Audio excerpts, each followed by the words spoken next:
Hello, and welcome to All Being Dawn. Today I chat to Derek Rae, broadcaster, commentator, and most importantly, Dawn's fan. Please subscribe to the podcast and leave a review. It would really mean a lot.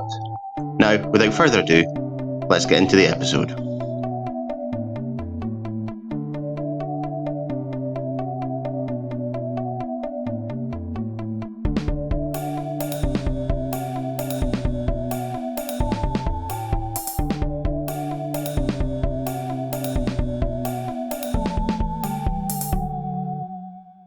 Delighted to welcome commentator and broadcaster Derek Rae to join me today. Derek, thank you so much for speaking to me. Thanks for the invitation, Paul. Good to be with you. Obviously, everyone knows you from your commentary on ESPN, BT Sport, your work in the United States, commentating on the Bundesliga, and of course the FIFA video game. But let's talk about the Dons. That's what we're here to do today. Of course, absolutely. So, where did you grow up? Did you grow up in Aberdeen, or was it somewhere around the city? No, I grew up in the city. I'm a true Aberdonian. I was born right beside Queen's Cross, the Blue Door, we used to call it. I don't think it's around nowadays, but it was a blue door that was sort of an offshoot place for births. And that's where I was born. And I grew up in the Manifield area of Aberdeen, and my father still lives there.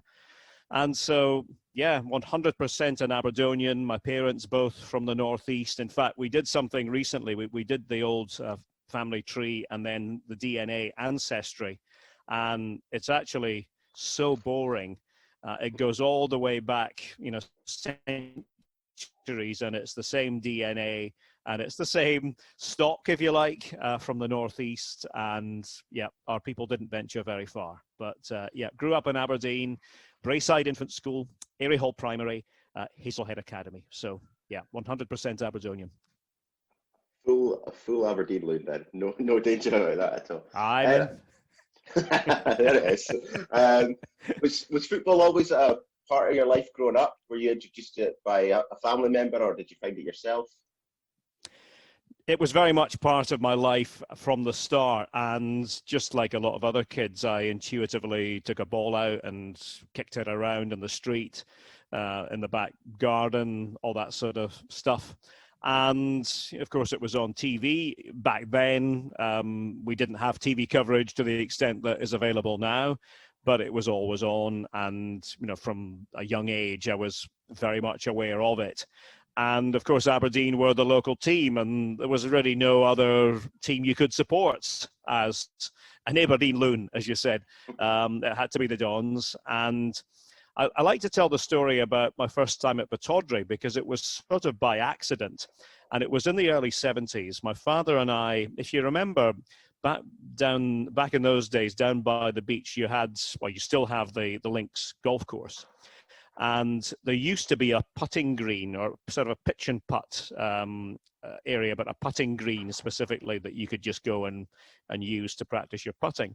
And one Saturday, my dad decided we were going to go down and practice putting. And it happened to be when the Dons were at home. So you could hear the roars of the crowd, you could hear the anticipation of the crowd, but I'd never been to Pittodrie at that point. And my dad, being a good Aberdonian, decided that after we'd done the putting for an hour or so, which took us into the early part of the second half, he knew a little trick that they would basically open the gates at a certain point. You wouldn't have to pay money; people could come and go. And so he said, "Do you want to go and have a look?" So we had a look. We walked into the beach end, and I remember just being transfixed and thinking, "My goodness, this is Technicolor!" Because we only had a black and white TV in the house at that time. So the idea of watching this game of football with Aberdeen, they were playing Dundee United at the time, and it's all just being there in front of you. I thought, I would love to go and see this again. And they won that game 3-1, and we became sort of regulars after that. My dad didn't always take me. He wasn't always available to take me, but one of his closest friends, Alec Faulkner, would often take me.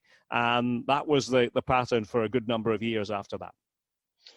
Yeah, I love the story of first games. It's like, yeah, I think Pittodrie's really well designed for a first game. If you sit in the south stand and you just go up those stairs I remember that was where I sat my first game when I think I was about 8 years old, and you just walked up those stairs for the first time, and then you just get the from the corner view right into the stadium. It's just something that does stick with you, and you don't forget it. When you were growing up as well, who were the heroes? Who were you pretending to be in the back garden? There were two, I think, who stood out. Although, I mean, I love them all, as you do when it's your team and you live and die with them. But the two who particularly spoke to me for whatever reason were Bobby Clark, the goalkeeper, who I've come to know quite well. He actually was a teacher of mine for a while, a good few years after that. And we sort of stayed in touch because we have the USA in common. Bobby spent a big part of his working life here in the US, and I have as well. And every couple of years, we've sort of just been in touch. And I did an interview with him recently, just looking back on his time as a goalkeeper. But I think that there was something very likable about Bobby, and I think most people found that, not just Bobby Clark, the goalkeeper, but he was such an integral part of the Aberdeen community. I think people got to know Bobby in that way as well. And then the other one would be Drew Jarvie. And again, that just comes down to, when you watch a team for the first time, certain players stand out. Now, Drew didn't look like anyone else. He certainly wasn't a footballing fashionista or anything like that. He was just a guy, just a bloke, just an ordinary bloke who Aberdeen had signed from Airdrie. They'd paid a bit of money for him, quite a lot of money by the standards of the early 70s. But what I always saw with Drew Jarvie was skill. I saw somebody who had natural skill, wasn't the fastest, and that probably held him back in terms of Scotland appearances, but what a good player for Aberdeen. And again, really good guy in the dressing room, part of the local community in the years after that. So those two, but I mean, you could name anybody from that particular team, that early 70s team. This would be, of course, people like a young Willie Miller and Willie Young, who was playing back then, and Jim Hermiston, who was the captain at that point. You had Davy Robb, who was there. You had Joey Harper, of course, who most people, thought was the greatest ever. And of course, I have tremendous affection for Joey, what he did as well. But for some reason, the two who I always wanted to be were Bobby Clark and Drew Jarvie. Were you a player in your youth? Did you ever play for school or anything like that? I was a very keen player, but I had a couple of things that were against me. And this was actually to, if you like, spawn this other part of my football life. The main part of my football life as a commentator. The two things I had against me were, number one, I had very bad knees from a young age, and a defect actually in both knees, which I still struggle with at times to this day, and that's not great for a young player. But I still played, and I loved playing. But the other thing was that I was a violin player, and loved playing the violin. I was part of this experiment called the Suzuki method, which essentially took young kids of sort of 5, primary 1 age, and put them through this very intensive method of teaching the violin. And it was a lot by ear, and I think trying to identify young people who had good ears for music.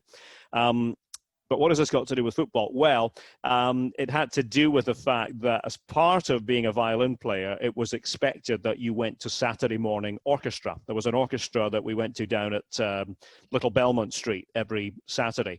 Alan Thompson and I, a very good friend of mine to this day, my oldest friend, and we were part of this. And it meant that I couldn't be available ever to play football on a Saturday morning when everybody else was doing that. So I would play at other times, impromptu games.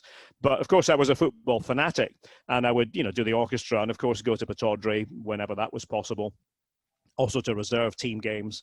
But it probably made me think that if I was going to get involved in football to some professional extent, it would have to be out with the realm of actually playing the game. Yeah. So as you move on through school and stuff, then you start to, when you go to study, you studied in the city at the University of Aberdeen, is that correct? Yeah, that was much later. Obviously, I studied German, politics, international relations after my 6 years at Hazelhead Academy. But the commentary bug had bitten me before that, and it was really when I was still at Airy Hall Primary School that I would experiment with my little portable cassette recorder that I would carry around. I would take it to the park, I would take it to school, I would take it just to, anywhere really, but eventually to Pataudry, and I would talk into it and I would analyze what I was doing. And it was very clear in my mind that's what I wanted to do. But of course, you don't think that that's really a possible career. It's not something that you're envisaging when you're 10 or 11 years of age. I just did it because I love doing that. So what did it even at a young age, did it change the way you were watching the games, do you think? Or yeah, I think it did, actually. I think that's a really good question, and I think it did. I think I began from a young age to watch the game through the prism of the commentator. The same on radio. I was really more a radio animal when I was younger than I was a TV animal. Yes, of course, I watched it on TV very closely, but as I said to you earlier, we couldn't really get a lot of live football on TV. It was highlights. So when the Dons were away and you couldn't go to the game, I would always sit at home and I would listen to Radio Scotland. And David Francey was my hero. I mean, most people would have a hero at the age of 10 or 11 who would be the star footballer. My hero was David Francey because he was the voice of Scottish football. He was really, with his rich delivery, his distinctive sound, he was bringing it home to the Scottish audience. I think in Aberdeen also that would have been more influential at the time. I didn't know this at the time, but it would have been more influential than, for example, with people in Glasgow or Edinburgh. And I say that because in Aberdeen in the late 1970s, we didn't have commercial radio. We didn't have local radio at all. So the only sort of lifeline with regard to football broadcasting was Radio Scotland. And that meant the great David Francey.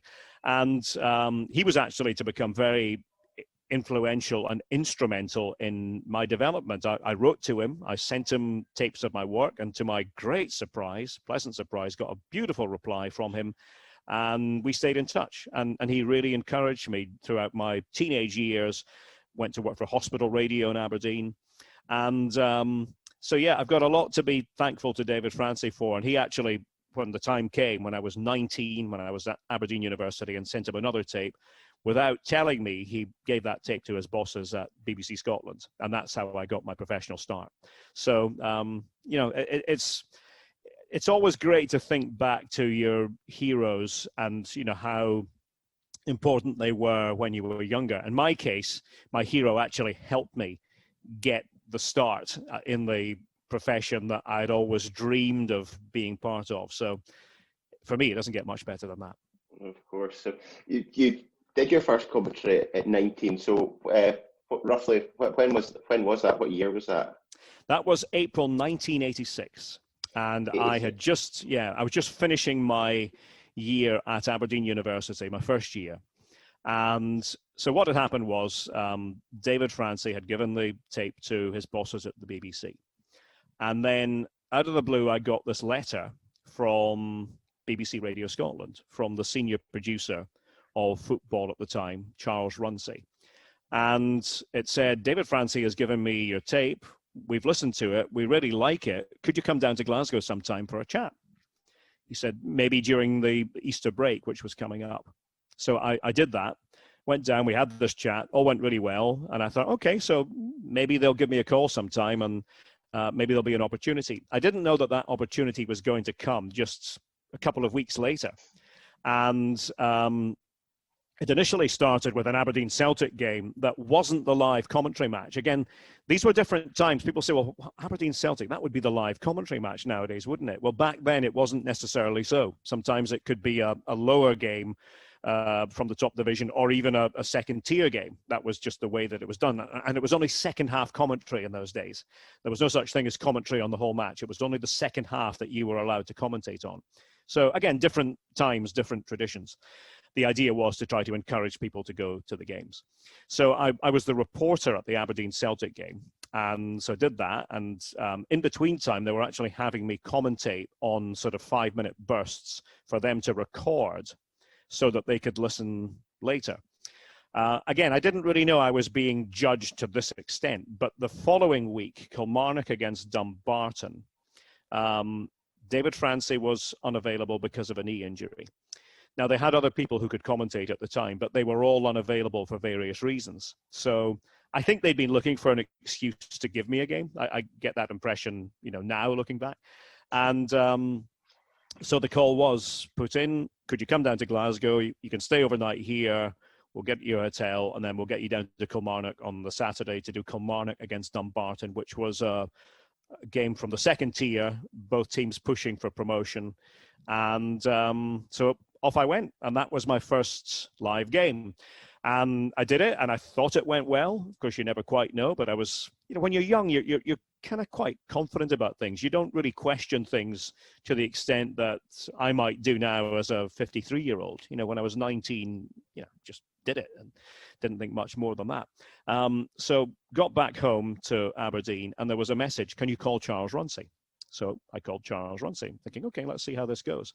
And his message was pretty to the point. He said, really well done today. We loved what you produced on the air. Are you ready now for part two? And I said, oh, there's a part two? What's part two going to be? He said, part two is England against Scotland at Wembley this midweek. So that was my second game on the air, was England against Scotland at Wembley, with Mike Ingham as my fellow commentator. We did 22 and a half minutes each in those days of international games. That was one of the quirks of the time. And John Gregg as my co-com. John had been my co-com on the opener at Kilmarnock, and I'd got to know him, and he was great with me. And so that was my second match on the air. And so since then, this has been my profession since April 1986. And I'm very grateful for what was a lucky break at that time. And I will say to young broadcasters, you can be as good as possible as a broadcaster, but you do have to have that fortunate break somewhere along the line. And so at 19, when you're just starting to go into commentary, 1986, so from your early teens up to your late teens, we don't have too bad a team. Things are going pretty well for the club. So how are you finding that as a teenage boy, the club winning the league, winning in Europe and all those sort of things? It was just an amazing time. And I actually think, looking back now, and I remember my father with his words of wisdom at the time, trying to impress this upon me and my friends at the time. I think we took it for granted a bit. I don't think we realized how special this was. And I don't think we fully understood that this was going to be a period of time that was absolutely incredible, but it would end and there would be, leaner times ahead.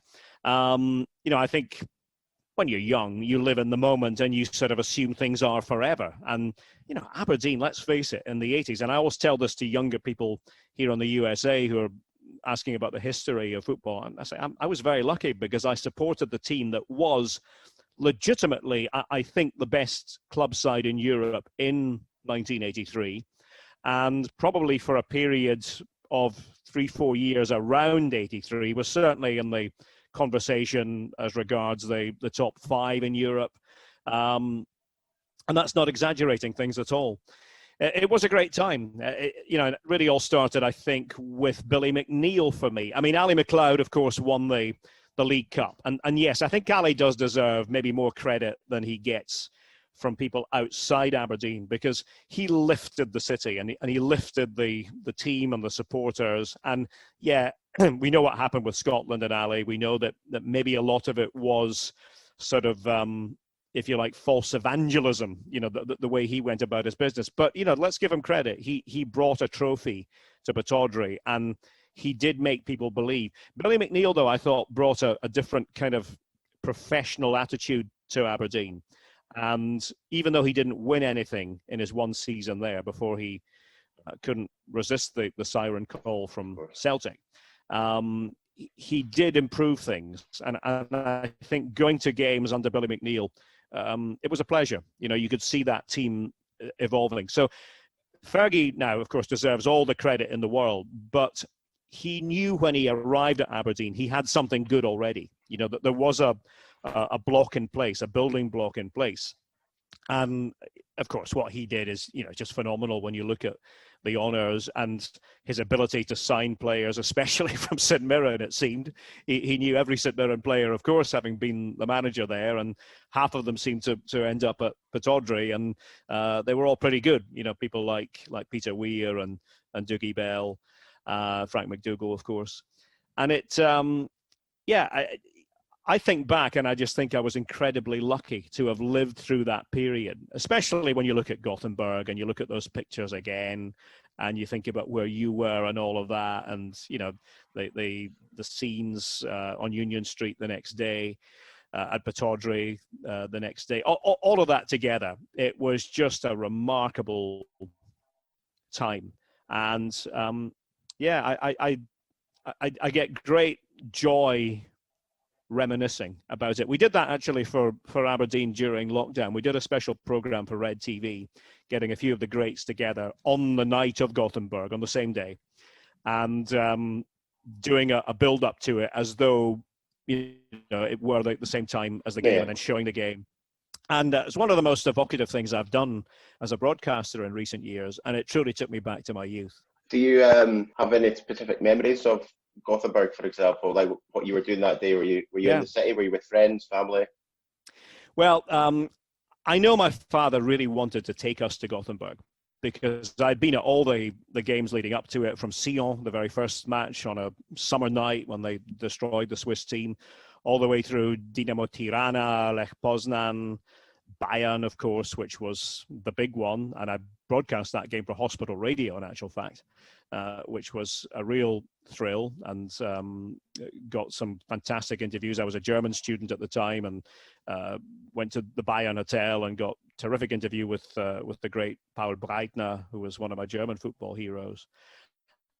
And to beat Bayern, I mean, that was incredible. And we remember the twists and turns in that game. And then, of course, Waterschei at the semi-final stage. But for the final, my father did want to, I think, see if there was a way to get us to the final, knowing how special this would be. The problem was I was sitting my O grades at the time. And I was a very keen student. I wasn't one of these kids that hated school. I actually liked school, and I wanted to do well in exams, and I found that a challenge all the time, and an enjoyable challenge. And I think we had the conversation, and I think we both said, you know what? Yeah, this is once in a lifetime, this Gothenburg final, but O grades are once in a lifetime too. And you don't want to mess them up for the sake of something, you don't want to be distracted by that. And I think we both realized that, for me anyway, the solution was stay at home, study all day. I can't actually remember if I had an O grade that day or the day after. That is a bit of a blur to me now, but I know it was one or the other. And I just remember, from sort of 5 o'clock in the evening being excited, being ready. TV was on, watched all the build-up on Grampian because they had the game. Watched the whole match, of course, with my family on tenterhooks.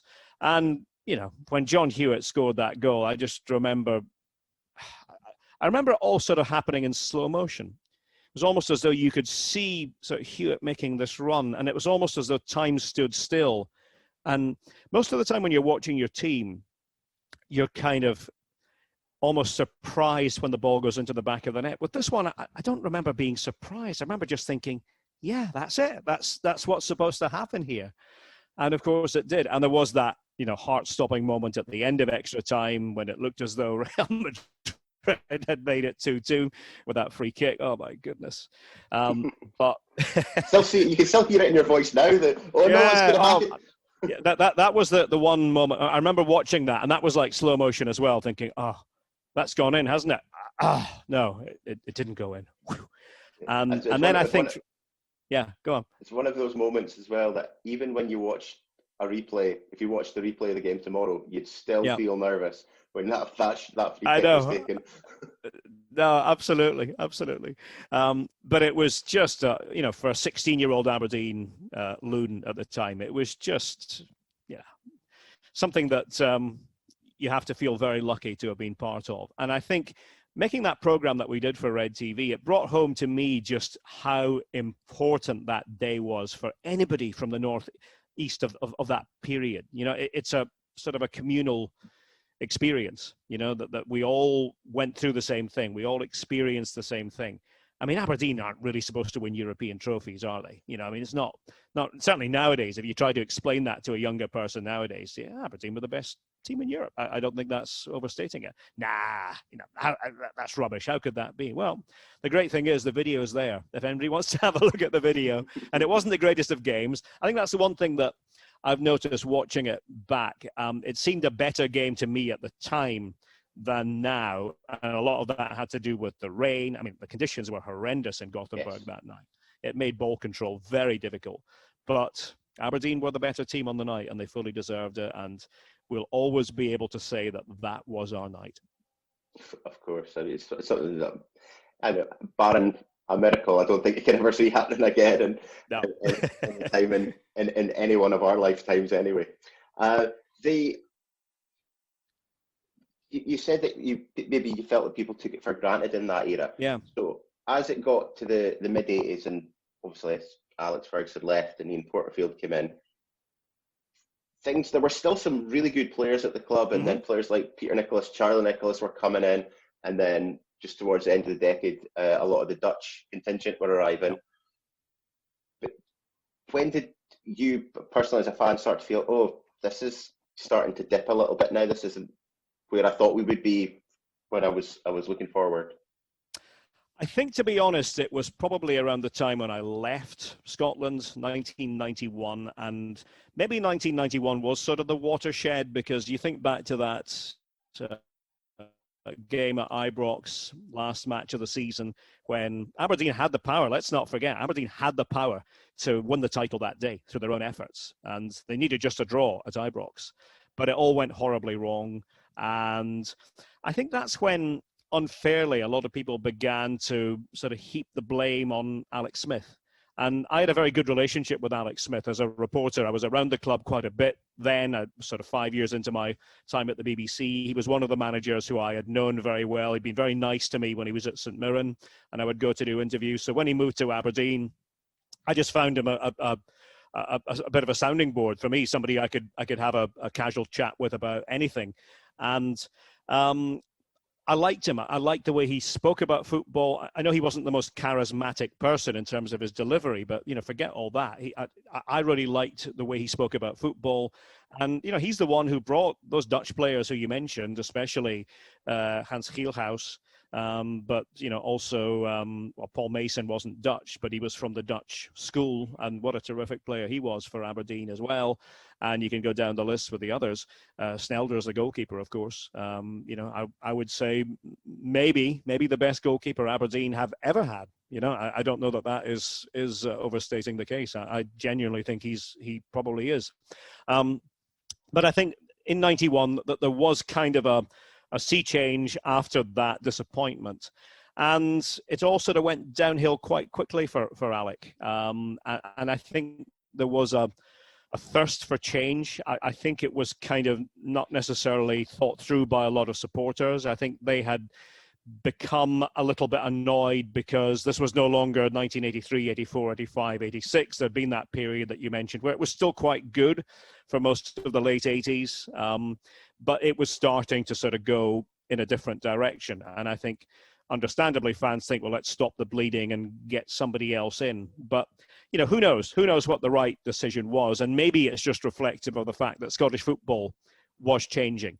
And remember, Scottish football was then operating in the shadow of English football, which had discovered big money and the Sky deal there and the Premiership, as they called it at that time. And there was, I think, just a lot of confused thoughts going on in Scottish football at that time about where the game was, where it should be, and things like that. And Aberdeen almost got sort of caught up in the shuffle of that.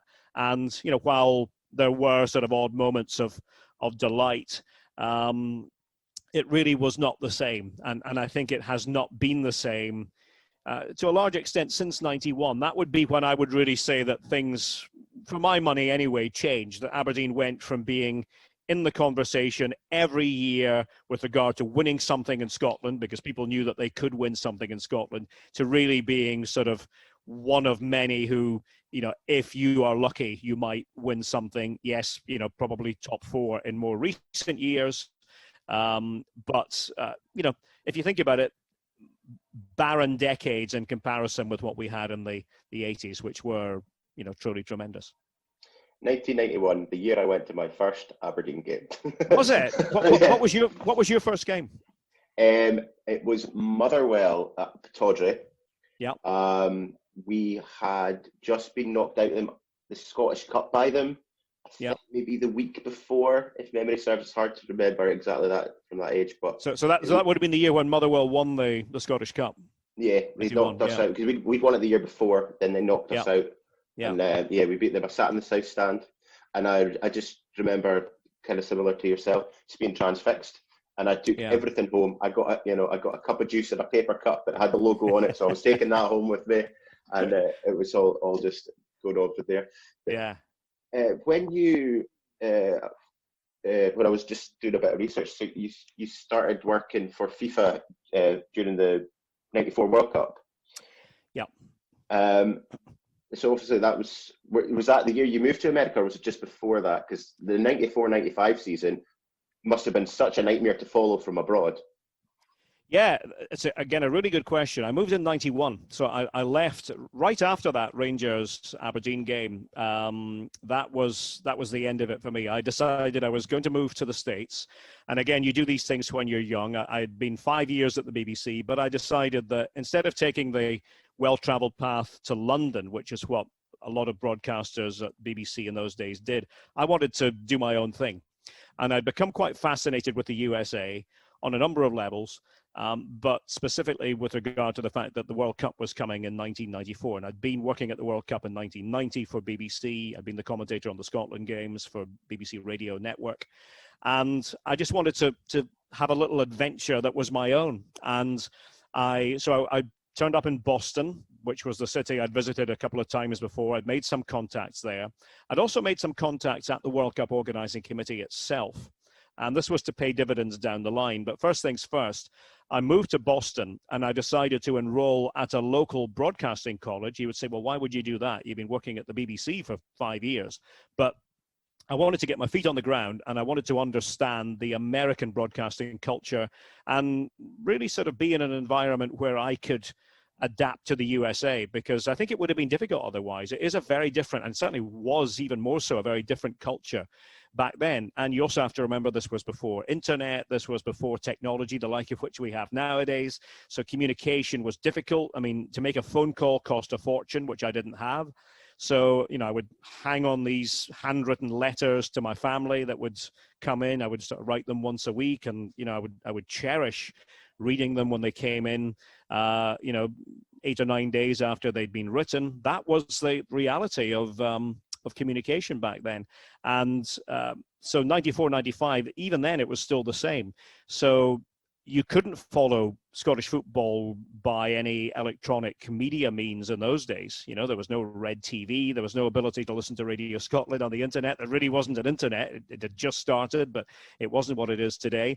And so I remember for me, there were two things. There was the BBC World Service that I used to be a part of when I was on Radio Scotland, because they would take our games. And you could still tune in on the BBC World Service to the last 15 minutes, usually of the English game, but they would regularly update the Scottish football.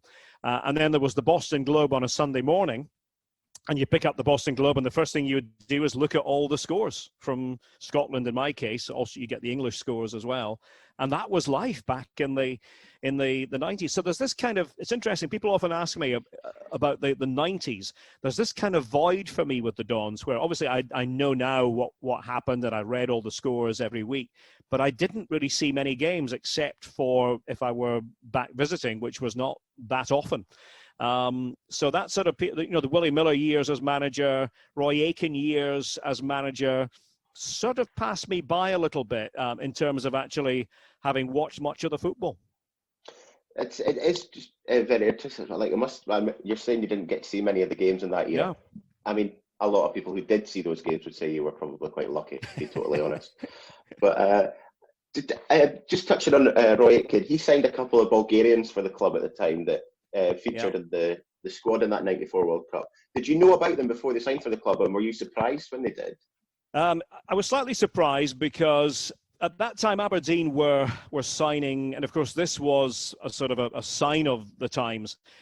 Aberdeen were signing big names from abroad. That was happening, and again, I think that was a function of the fact that Scottish football didn't quite know where it wanted to be or where it was. And I think English football was an influence. So the spending that was observed there was happening in Scotland as well. And so, yeah, I mean, I knew about them and was, slightly surprised that it had happened. But again, it was... probably if you look back, it was probably bad decision making by Scottish football clubs because they were literally spending what they didn't have. And I think, I'm not going to say, anybody in particular, but I think Scottish football as a whole kind of had ideas above its station in that period. And it took until we got into the 2000s and then even later into the 2000s for the reality check to hit that, Scotland is a small country. It can't be England. It can't be Germany. It can't be Spain. It's just not possible in football terms. And I think it has found its place since then. But yeah, I mean, that was one of the things that I used to, it was hard to keep track of because, again, I wasn't watching the games. I couldn't. But, my father would say, oh, the Dons have signed this player. And I'm thinking, oh, that must have cost them a pretty penny or those wages will be high. But again, that was the way it was in the mid to late 90s. As your career grew on and you had more contacts, if we signed a player, maybe particularly more in that after the 2000s era, if we signed a player, would you, like, obviously you couldn't just Google him and stuff, so would you maybe be picking up the phone to, oh, I've got a friend that lives in that country and he does that league, so I'll see what he knows about him? Oh, yeah, all the time. In fact, I still do that. But certainly back then, that was how you had to do it. I mean, I remember when Aberdeen signed, for example, there was a guy, you might remember, Thomas Solberg, who they signed, Norwegian. And the first thing I did when they signed him was I called, I've got a very good Norwegian friend who I worked with at the World Cup. We mentioned earlier, I was the press officer for the World Cup Organizing Committee in Boston in 1994. And one of my bosses was a Norwegian who'd been part of the sport in the US for a long time. And so I called him up and he told me everything about Thomas Solberg. Same with Ariel Stavrum, who was that vintage as well. So yeah, that was sort of, I think, the way we had to do it. I mean, I still get it nowadays because I'm associated with the Bundesliga, first and foremost. I get a lot of questions from people in Scotland saying, Derek, is there anybody from the Bundesliga that you think we could sign? We're looking for a left back. Who do you think, who might be available?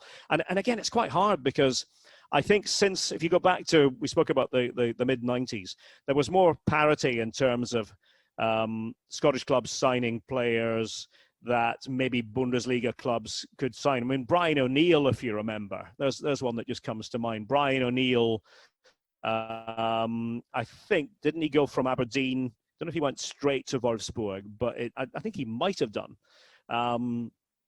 Nowadays, that wouldn't happen. You know what I mean? That there's just such a gulf between a top German club and a team like Aberdeen that it wouldn't happen on that sort of basis of parity, whereas it did back then. I mean, you'd have said in the 90s, yeah, Aberdeen, Wolfsburg, yeah, probably sort of similar, sized enterprises.